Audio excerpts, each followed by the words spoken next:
नमस्कार विद्यार्थियों। आज हम अलाउद्दीन खिलजी के बारे में बात करते हुए अपनी बात को आगे बढ़ाते हैं।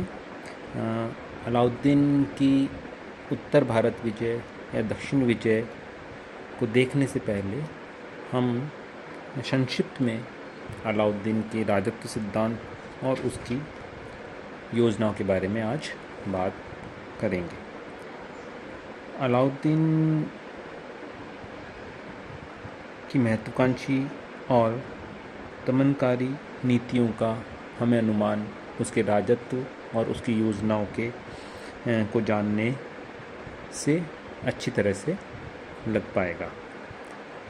अलाउद्दीन के राजत्व की हम जहाँ तक बात करें तो सबसे पहले यह समझना ज़रूरी है कि राजत्व क्या होता है।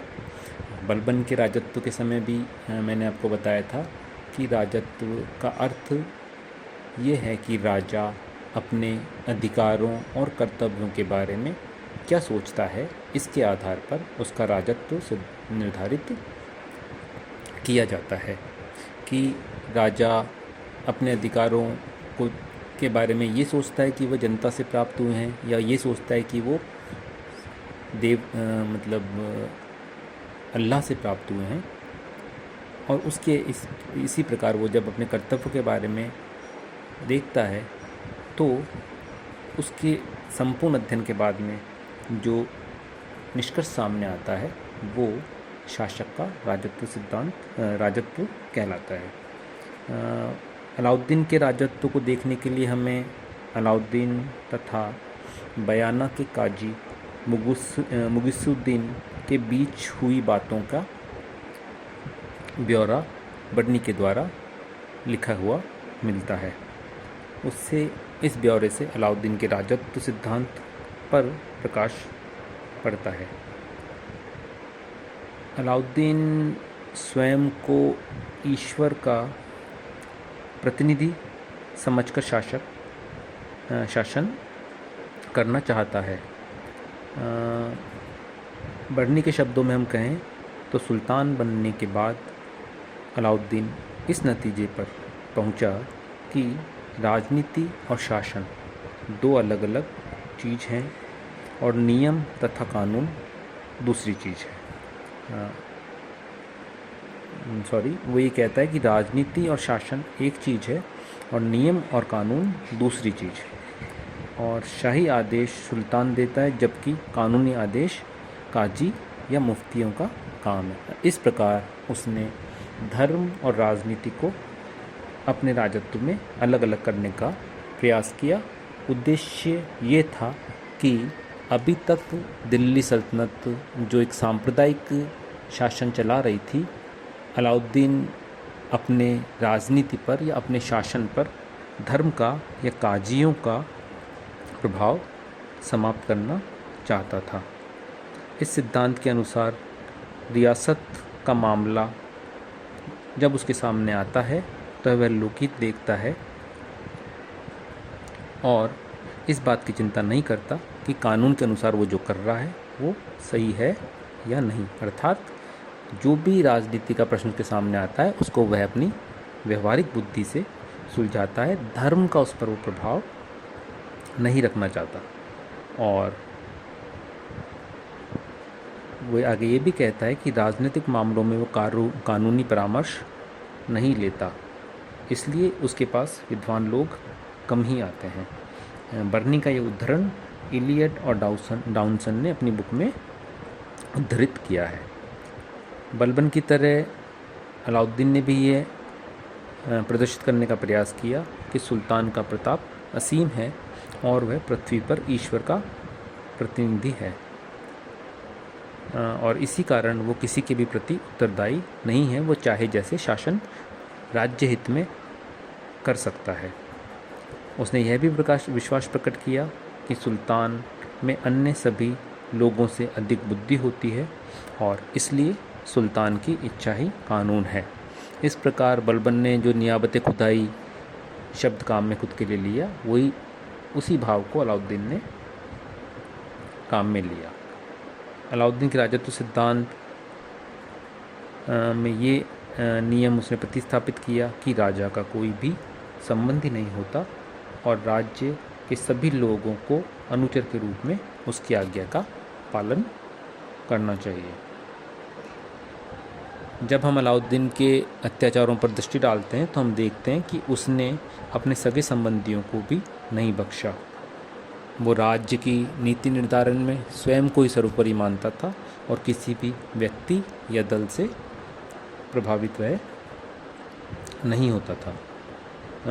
बर्नी लिखता है कि संपूर्ण साम्राज्य में केवल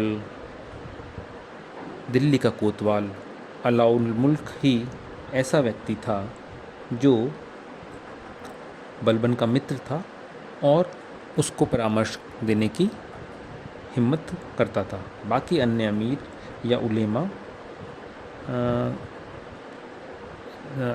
उलेमा की स्थिति बलबन के गुलामों जैसी थी और वो बलबन के नहीं, अलाउद्दीन के गुलामों जैसी थी और वो कोई भी अलाउद्दीन को कोई सलाह देने की हिम्मत ही नहीं करता था। ये जो अलाउल मुल्क हैं, ये इतिहासकार बर्नी जो थे, जियाउद्दीन बर्नी, उनके चाचा थे। जहाँ तक उलेमा वर्ग का संबंध है तो अलाउद्दीन दिल्ली सल्तनत के इतिहास का पहला सुल्तान था जिसने घोषणा की कि राज्य की नीति निर्धारण में उलेमा वर्ग का कोई भी दखल नहीं होगा। उसने कहा कि धर्माधिकारियों की अपेक्षा मैं ज़्यादा अच्छे से जानता हूँ कि राज्य की भलाई के लिए क्या आवश्यक है और मैं राज्य की भलाई के लिए जो कार्य उचित समझता हूँ उसी तरह के आदेश देता हूँ।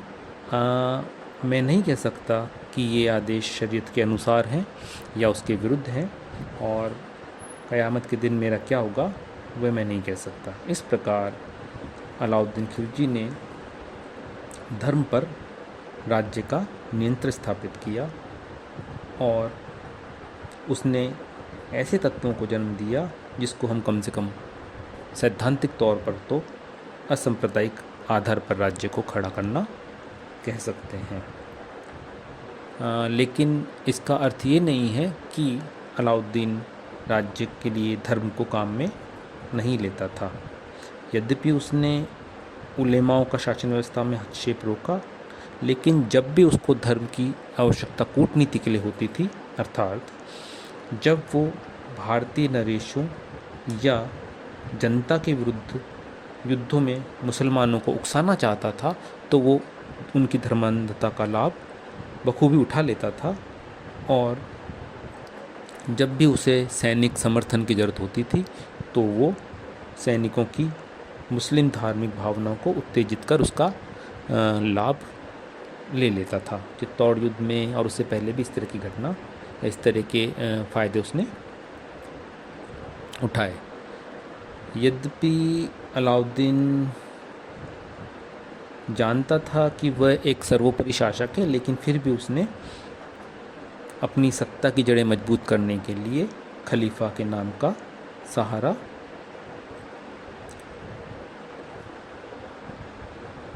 लिया और उसने स्वयं को खलीफा का नायब घोषित किया और यामीन उल खिलाफत नासिरी अमीर उल मुमनिन की उपाधि धारण की।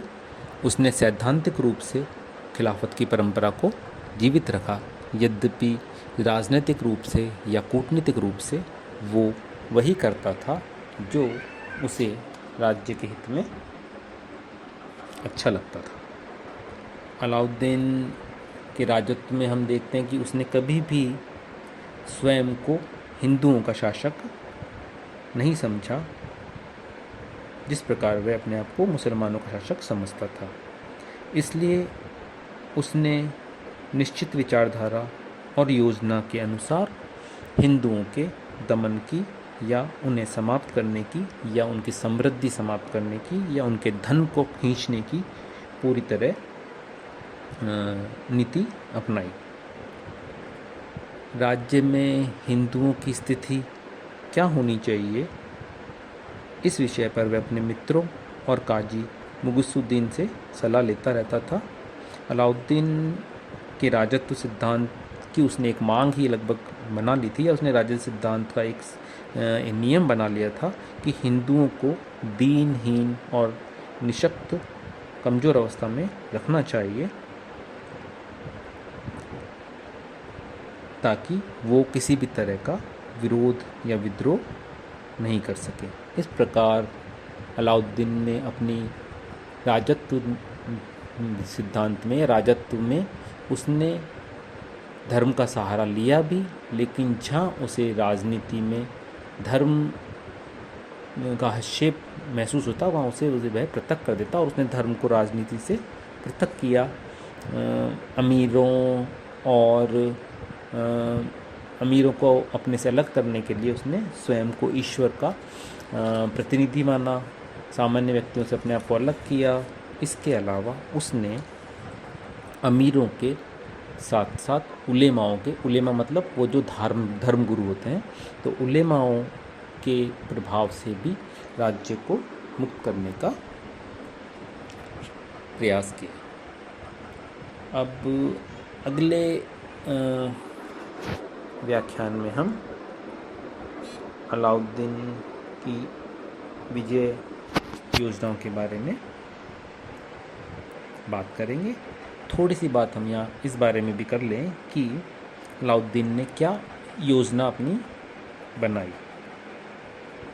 गद्दी पर बैठने की सफलता, जलालुद्दीन के वंश का नाश, मंगोलों के आक्रमण को विफल करना, गुजरात पर अपूर्व सफलता, गुजरात की लूट, ये जो घटनाएं थी, इसने अलाउद्दीन की महत्वाकांक्षाओं को ज़बरदस्त रूप से बढ़ा दिया, और वो दूसरा सिकंदर बनने का स्वप्न देखने लगा। उसने सिकंदर सानी की उपाधि ली, और बर्नी लिखता है कि वो बहुत ही दंभ और अभिमान से उसका मस्तिष्क विकृत हो गया था, और गोष्ठियों में वह अव्यावहारिक योजनाओं की चर्चाएं करने लगा।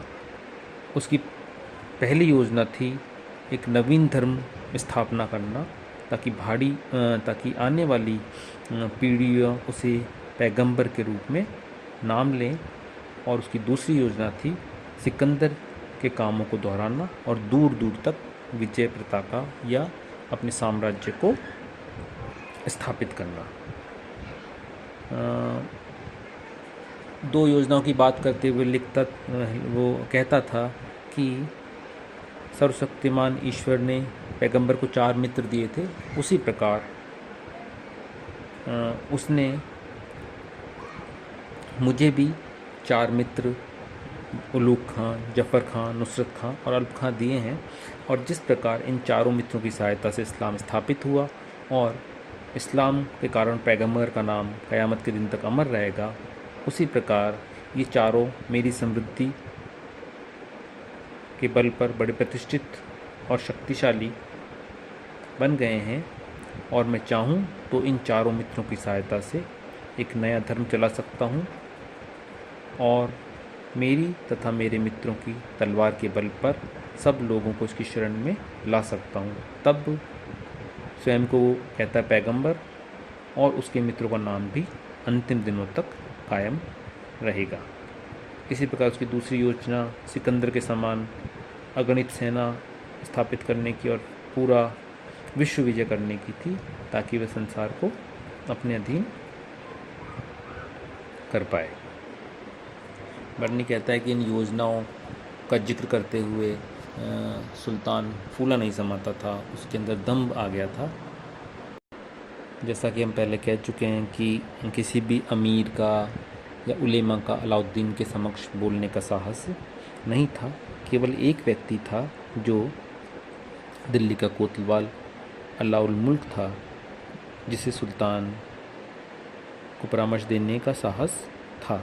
तब अलाउद्दीन ने अपनी योजनाओं के बारे में जब बात की तो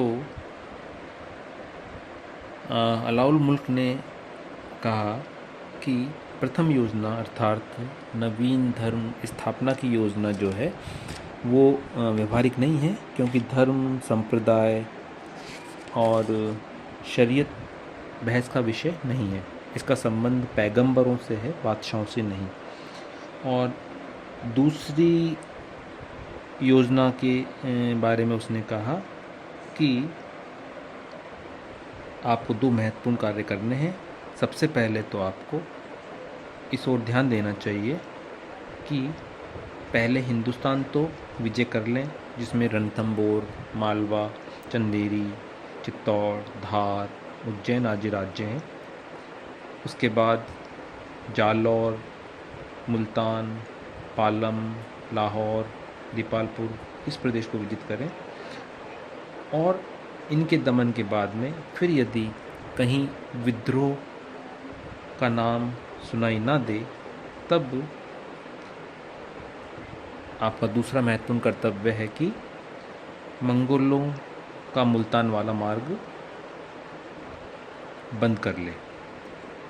अलाउद्दीन को उसकी ये सलाह सही लगी और उसने विश्व विजय करने से पहले भारत विजय की योजना बनाई। इस प्रकार अलाउद्दीन की जो योजनाएं थीं, उसमें पहली योजना को सफलतापूर्वक क्रियान्वित करने के लिए उसने प्रयास करने शुरू कर दिए। अगले अध्याय में अगले व्याख्यान में अब हम अलाउद्दीन की गुजरात अभियान, उसके राजस्थान अभियान के बारे में चर्चा विस्तार से करेंगे। धन्यवाद।